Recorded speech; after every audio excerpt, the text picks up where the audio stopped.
থাইল্যান্ডে চিকিৎসা শেষে অবশেষে দেশে ফিরেছেন সাবেক রাষ্ট্রপতি আব্দুল হামিদ। দিবাগত রাত ১:৩০টার দিকে থাই এয়ারওয়েজের একটি বিশেষ ফ্লাইটে তিনি হজরত শাহজালাল আন্তর্জাতিক বিমানবন্দরে অবতরণ করেন। বিমানবন্দর সূত্রে জানা গেছে, ফ্লাইট অবতরণের পর সকল আনুষ্ঠানিকতা শেষে রাত ২:৩০টার দিকে ব্যক্তিগত গাড়ি নিয়ে বিমানবন্দর ত্যাগ করেন তিনি। শাহজালাল আন্তর্জাতিক বিমানবন্দরের নির্বাহী পরিচালক গ্রুপ ক্যাপ্টেন রাগিব সামাদ এই তথ্য নিশ্চিত করেছেন। তিনি জানান, আব্দুল হামিদ সাধারণ যাত্রীর মতোই দেশে এসেছেন এবং কোনো প্রোটোকল গ্রহণ করেননি।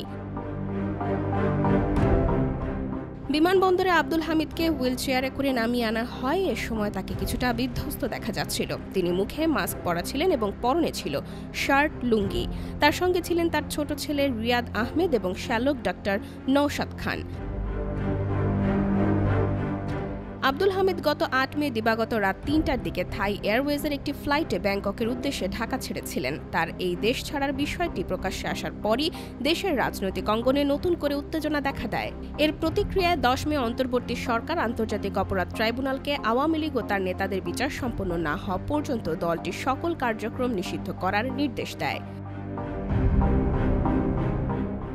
গত বছরের ৫ আগস্ট ছাত্র জনতার তীব্র আন্দোলনের মুখে শেখ হাসিনা ও তার দল আওয়ামী লীগের পতন ঘটে। দলের অনেক নেতাকর্মী সে সময় দেশ ত্যাগ করলেও আব্দুল হামিদ দেশে অবস্থান করছিলেন।